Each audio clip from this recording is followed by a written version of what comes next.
Talha, thank you for joining me. First question. Nuqta Studios, what is it and where did the inspiration for it come from?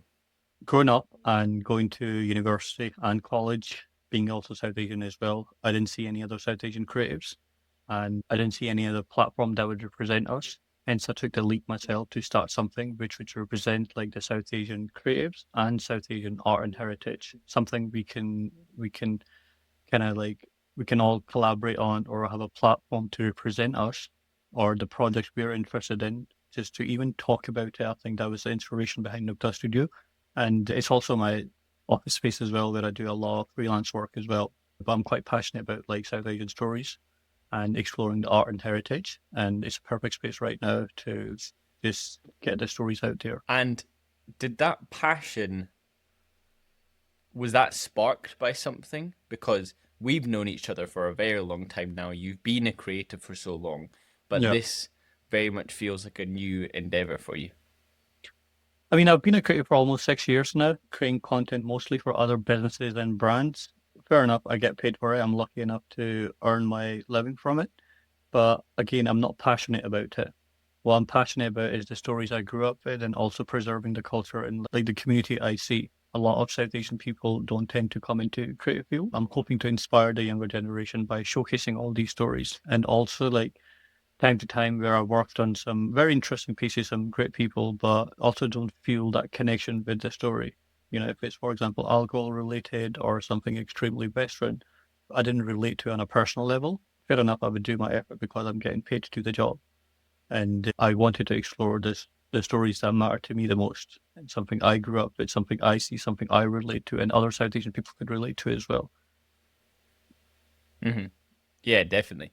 And I agree with you. It's never something that I've seen in Glasgow and Edinburgh around the Yeah, Central Belt, really throughout Scotland, despite yeah. there being such a massive population of people that do want to tell their stories. Yeah. So, what kind of content are you guys creating? The main thing that I love seeing on the Instagram account is these short stories, these like personal portraits of various people that you know. We've had a chat actually. It's more of the content we want to produce instead of producing content for other people. Like it's something what we want to do. It's just a matter of getting all the creative people in, the people from our circle or the new people we're meeting, just getting them in, putting them in front of camera, just getting them to speak about the same experiences that I've dealt with and asking questions and understanding how is it that they go through their creative struggles and what it means to them being a South Asian and working in the creative field. What's their creative process? Like, what are their creative desires? So it's kind of opened a lot of interesting, I would say, like ways how kind of I'm learning how other people work as well. Because again, do you know that experience of like not seeing other South Asian creatives when you're actually growing, when you're learning? You do relate to it on some level. I guess in uni there was like I had a lot of good friends, but again, when you're passionate about certain stories, you can't really speak to them about it. So when we speak to like the people, the creative people who do understand what the story means, who do understand like how these poems or these like songs or these movies, what they meant to me growing up, I think the vision becomes slightly more clear and we're able to collaborate openly. Yeah, absolutely. And the older generation that you've had involved in the project, particularly getting them in front of camera telling their stories. The one that I saw today was about a man who was jealous because his mum bought his sisters a TV, and he was like, "All Yeah, right, I'm gonna go hustle until I get my yeah. own TV." How have you found convincing these people to tell their story in front of camera? Because is it fair to say that they've had a very different experience to yourself in the UK, and then there is there ever been a bit of hesitance to get in front of the camera and tell their story? For me, it's different because I grew up in Scotland. I moved here and I don't have a lot of family. That video you're talking about is Den's dad, actually. And he was born here, funny enough. And then it just brought him to the studio and he just started talking. They were planning to shoot something else, but they ended up just talking so much. And the way he speaks is, I wasn't expecting that. I was like, wow, okay, it's like such a Scottish person, but also South Asian as well. And he just unfolded so many stories. And yeah, I think it wasn't like, not like we exactly planned, like, oh, we need to find a person who this happened to. It's just more like, let's just get these people in. Let's see what stories we can find. And that kind of happens with pretty much every person. Like we get them in when they start speaking, they just tell us crazy stories, what they've experienced and what is it that they went to or how is it they did certain thing. Hmm. And are you often approaching the people, or is the page growing to a stage where people are reaching out and saying, "Hey, can I get involved in what you guys are doing?" I think at this stage it's mostly us. We're trying to do the reach out ourselves. There have been cases where people have tried to reach us, but it's quite initial stage at this such a beginning stage. We did most of the reach out ourselves, and like we weren't trying to like look on Google and find out other people trying to work with other creatives as well, like, trying to like snoop into their networks, see what other South Asian creatives are there that we can potentially interview or potentially get them to share their story as well. Hmm. And you've already been involved in a bunch of projects. Particularly, you were involved in a short film recently. Yeah, How did that come about? that was Aksa's film, Raindrops of Parani. She asked me a long time ago because I worked with her like I think 2 or 3 times before as well, just like as a photographer or just even gaffer as well. And it was quite an interesting experience. She asked me to gaff the film and asked them to join us as well. Our thing is we do want to make films, but so it's good having being on the set, understanding the language, how other people are doing it, so we can kind of get inspired as well, understand all the technical knowledge. But it was a fun experience. Yeah, the timings were a bit crazy, but we managed. We managed. Yeah, I think I personally, me, I mean, Jack, you know this. Like, I enjoy light quite a lot. I love being a gaffer on a set. I'm still learning, but yeah, it's probably my favorite thing to do. Yeah, see, that's surprising because you don't come across a great deal of people that are so passionate about it. Similarly, Yeah. myself, like I enjoy gaffing, and I think it was one of those roles where it was very much neglected by everyone else. So it's like, okay, well, let me fill that spot Mm. and still be so involved in the visual elements of the film.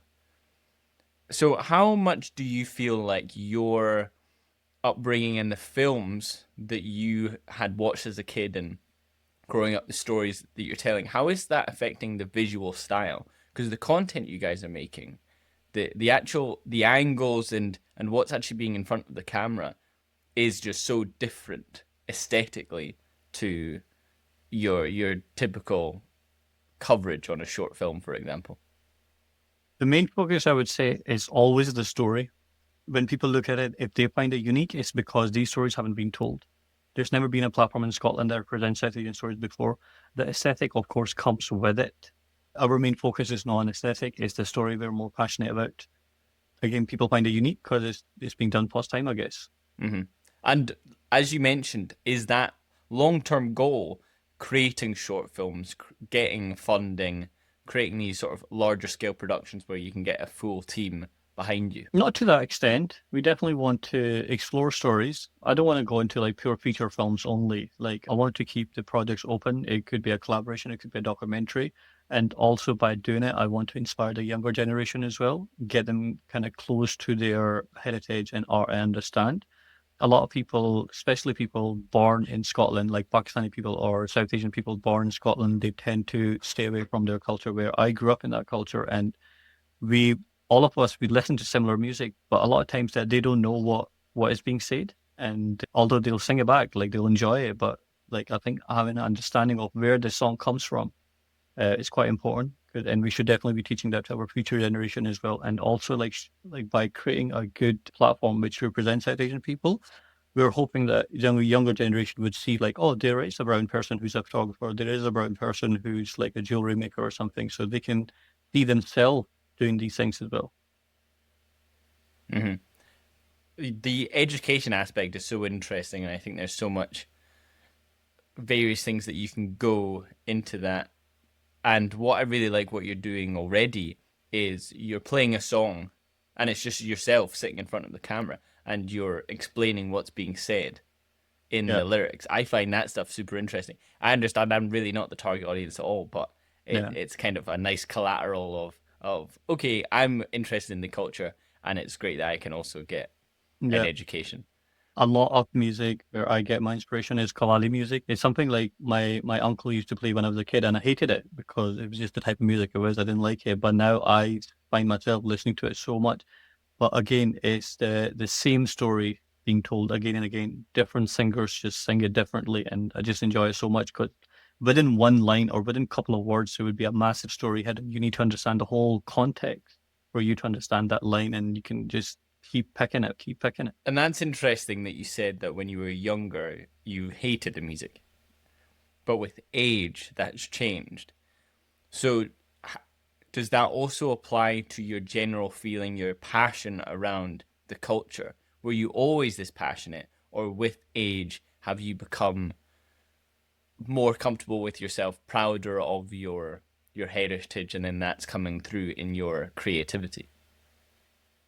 When you grow up in Pakistan, you always see like these Western movies or HBO or America or Western world being the possible, right? So you look up to that so much. And then when I moved here and I started living here, you realize like, even at the start, it's quite like, because it's a new thing to you. And I got kind of my freedom as well. I moved out to my parents' home and I was in university. I was just having fun. I stayed away from my culture a lot because I was a bit ashamed of it as well for some reason. And I just felt like the Western side was more superior. That's how it's meant to be. Like you should be using your knife, like fork and like knife to eat your food. And by being purely in the culture and understanding, like feeling a bit lost, feeling that I don't really like kind of relate to this culture too much, it made me appreciate my culture way more. And now I connect to it far better. And I really enjoy like dressing up or speaking Urdu or like teaching other people like what these songs mean, what these words means, how these words have been originated, and looking at the history, like what also happened, why there's hatred between Pakistan and India. Like, yeah, that brought me a bit more closer to my culture. Hmm. Do you feel like your creative output has anything to do with that? The process of you like constantly making stuff and having like being able to express yourself, have an imagination, maybe push the boundaries of what is comfortable to you, and then did that help at all to then go back and look at your own culture and embrace things a bit more? From my freelancing time, I've been very used to working a lot. And the one thing I've picked up is like, as long as you kind of like producing work or like walking is kind of like, if you keep walking, you're going to get somewhere. So it's the same approach I've took towards like all my passion work. I'm like, I'm just going to keep on doing it. It's something that I want to do. Like, it's not for other people. I believe in these stories. I believe in like making a video for Eid, for example. Like, that's something I would like to see. If, if it relates to other people, so be it. That's amazing. And I'm not exactly sure where it's going, but I know it's exactly going somewhere. So hopefully we'll get there. I'm not too fussy about the final journey. I think the pathway is far more important. But I Yeah. I couldn't agree with that more. I love the mindset. I asked you a couple days ago off camera about strategy. Oh, you guys are doing such a great job posting so Yeah. consistently. Like, what's the strategy? And you're Yeah. like, there is no Yeah. strategy. We Yeah. post, and I love this mindset of I am the target audience. If I Yeah. enjoy it, it's getting made. Yeah. It's not okay. Well, this isn't really on brand. It's like Yeah. we are the brand. The brand evolves with us. Yeah, I believe we get into that mindset because we all have worked with clients. Like, we're always trying to like achieve a result for a client. We're trying to like impress the client by doing our work. And it just takes over so much that you're like, when do I get to do work which I want to enjoy or I want to be told, for example? Yeah. I think it's hard coming out of that mindset. Like, no, this is just for me. Like the video, if people don't understand it, I really don't care. Like, I understand it. I made it. It's my video. Yeah, I think maybe all of us as creatives maybe need a bit more of that. Of that, who cares? Yeah. Like, particularly when even when you're doing a short and it's purely for passion, you can't help but think, oh, but what film festivals would it get into? Like, Hmm. who would that, anyone actually pick this up? It's like Yeah. it feels like every door that you open when you consider the external factors, you're stepping further and further away from why you should be doing it and what's actually Yeah. going to make the best Yeah. piece possible. So, say 10 years from now, where do you see the studio being? I know you're like, I don't know what the destination is, but if someone clicked their fingers and 10 years from now you were transported, what would you like to see? For studio, I would like to be in a position where we're proud of our journey and we've made some strong impact on the community. We've basically shared the story. We've created a catalog. We've got like other people to, for example, we were able to facilitate something which gets other South Asian creatives to work together. I'll be quite proud of that. Yeah. At the moment, we're not pushing a lot of like just commercial or like corporate work because I mean, as on a side, like yeah, as a videographer myself, I do it sometimes here there. But again, I don't want to be known as a person like, oh, this person does like business videos or like TV ads or something. I still want to be known for this, my passion project that, oh, this person does a lot of, for example, creative work within the community. They bring people together. They introduce Hmm. people like, I can imagine like 10 years down the line, like somebody's like hopefully making like a film or something and they need a crew, for example. They need like a specific South Asian, let's just say animator. Like I would love for them to just go to our page and scroll down and say, "Oh, there's a person. You know, they're South Asian. They're an animator. We can get them on board." Mm. Yeah, I think that's great. And we even spoke off camera about you were considering like events, cinema screenings or showings Yeah. of films, and having those community in person Hmm. experiences. Yeah. Yeah. It's just a matter of like bringing the people together and giving them a space to like even just network or like chill or get to know each other. And we want to show these movies, especially Pakistani films. Bollywood actually started in Pakistan in Lahore. And then, of course, like after the partition, they moved to India and they've been extremely successful. So there's some really great movies from Pakistan and then some great like folktale stories, which I would love to share with other people and just, I don't know, learn together, I guess. Hmm. Yeah, I think that's really, really interesting. Do you have any projects on the horizon within sight, say the next couple of months, maybe the next 12 months, that you're looking to? Currently, yeah, there is one project actually we're working on. It's a dance video. It's, I would say, like for white people to understand, can I imagine Romeo and Juliet, a Pakistani version of it, and it's been there for like hundreds of years, and people have sang songs about it. Somebody's wrote poetry. There's paintings about it. So I'm trying to bring that into like I've given it like I'm exploring the dance genre of it. Like the Sahiba being the girl. Like I don't want to like tell you the whole story, but Sahiba being the girl and her feeling betrayed from her partner, or like she feels betrayed because she thinks she's killed her partner. I'm making this dance film, and one of the one of the key points we're kind of hoping to do is we don't want to finish the story. I want to leave it on a big cliffhanger. I want people to go ahead and read into it, like, oh, why is it she was breaking the arrows? Why is she hurting herself? Why does she feel sad? You know, why is she stuck in this void? I would like people to go and read into it, and I'm hopeful that will bring them closer to the culture. So, with that project, are there any creatives, any roles that you're still looking to fill for anyone that's potentially listening? Art director would be amazing. Having a South Asian art director would help a lot. I think that's something I personally struggle with a lot. And I just don't know any other South Asian art directors or set designers. I've spoke to one or two, but I think they're a bit far away from Glasgow. And it's also tricky to ask people, especially the professional people, to work on a passion project for free. Like they might be busy. I mean, that's what they do professionally, right? If somebody, for example, asked me to like, oh, can you jump as a videographer or a photographer, for example, if I align with it, fair enough, I might do it if I have some free time. But if it's just a random project, no, you got to pay for it. Like that's what I do for work. You know, I've invested so much time and money in myself. Like I would find it difficult to basically do it for free. Hmm. But I think, as you said, the key thing there is if people align with the project, if they Yeah, feel passionately about the story you're telling, which sounds in all likelihood that they will, then yeah. Oh, then it's people good. might Good. well It's a be. win-win situation. Yeah. Hmm. And are there any other projects? I'm thinking for anyone listening, are the doors open for Doors are creatives always for? open. Yeah, doors are always open. If you're a South Asian creative and you work in any kind of medium, it could be sculpture, paintings, photography, film, jewelry. I can't name here every single thing, but doors are always open. Like, just drop us a message or just come in, have some food with us. Like, just chill. Like, you don't have to jump on a camera straight away. You can take your time. And if you have an idea where you need, like, our support or like our help, like in terms of video or photography, like I'm always down. Hmm. And what about funding?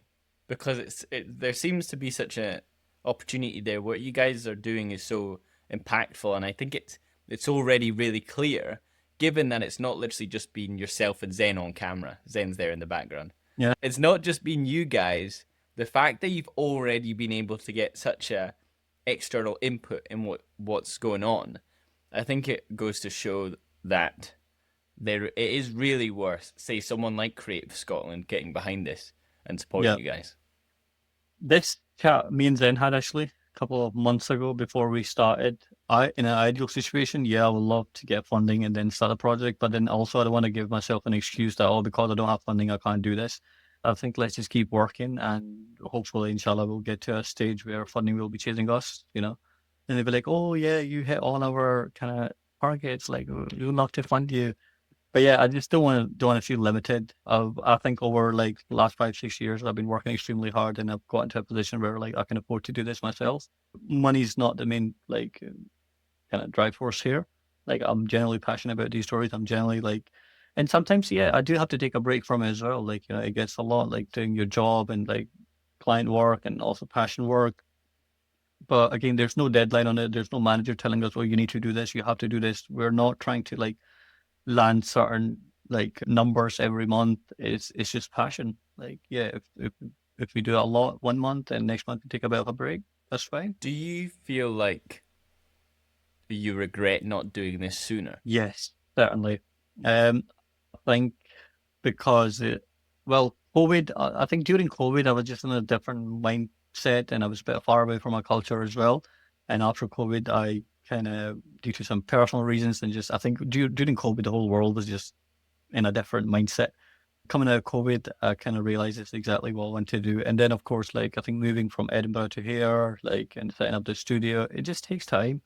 Like it's hard to just expect results straight away. I'm a huge person who believes in the journey other than the final product, for example. A lot of times, even I used to like think a lot about like XYZ, but you got let's do ABC first.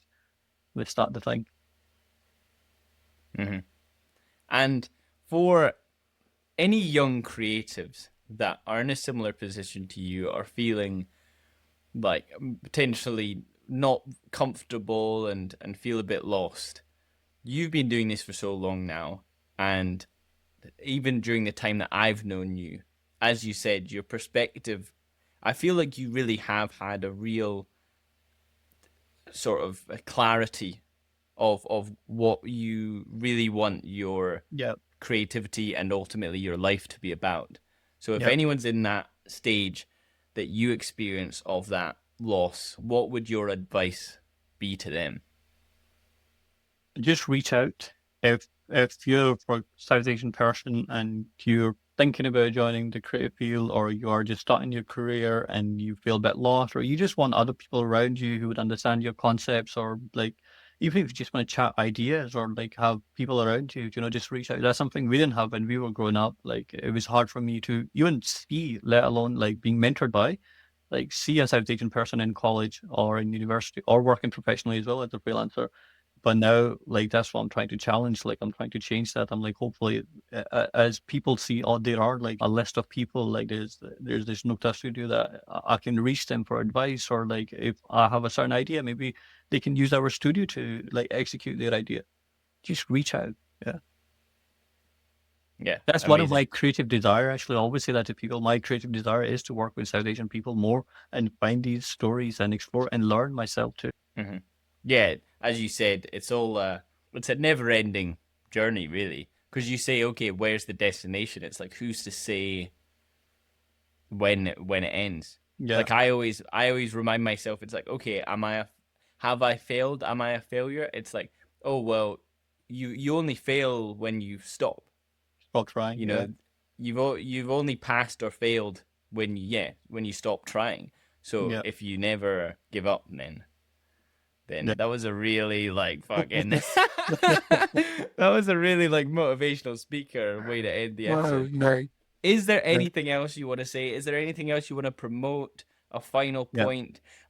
Maybe also worth noting everyone else. myself included, how can I help? Just being as supportive as I want to be, obviously, for you and Zen. Outside Nuqta, like we still work as freelancers. Like I'll still hit you up if I get some work in. Like it's not like I'm against the idea of working with other than South Asian people. Like I'll work like my job. Like I have a lot of white people around me, black people around me as well working, but just not with Nuqta. With Nuqta, if you want to support, like if you do know other South Asian artists, just share the message with them. Or if you meet somebody new, just let them know that they like collaborate with us. That would be an amazing support. So what is the meaning of the word Nuqta? Nuqta comes from, it's an Urdu word, also Arabic as well. In Urdu, it could mean full stop or also the point as well. Like, what's the point of talking, for example? What's the point of doing this? What's the Nuqta of doing this? Or it could also be used like in the end of the sentence, like a full stop. I did think about it as a name a little bit. I was confused between two names, but I ended up going with Nuqta because imagine, like, when I got the studio, I think I got the studio like 3-4 months ago now. My mindset was like, okay, I got the Nuqta now. Now I need to write all the stories behind it. So I understand, like, this is where it stops, but I need to write the stories behind it. Or the other meaning, people could say, like, what's the point of doing this? So our Nuqta Studio is point of, like, the point is to explore stories, like, South Asian stories, create a platform which represent all of our South Asian creative community. Amazing. I actually think that's great, that all that understanding behind, and I think that's a clear sort of through line and North Star to aim for. What I would love to do is, because like you said, 3-4 months is crazy to think all that you guys have already been doing. So it would be great in 12 months, 2 years, 5 years to revisit and see how things have evolved and the projects you've been able to complete, and also who else has maybe joined in. Because I think that's the other thing that I love so much about what you guys are doing is it's so focused on the other people. It's really not too focused on yourself or Zen. It's really about bringing other people in and giving them the spotlight, which I think is really interesting. Yeah, that's where we find the interesting story. The story is always like there. We just find it amongst the people. I think that's the perfect way to end this week's episode of the Not a Scooby podcast. So, Talha, thank you so much for joining me, and I'm sure I will see you soon. You should. Bye-bye. Bye-bye.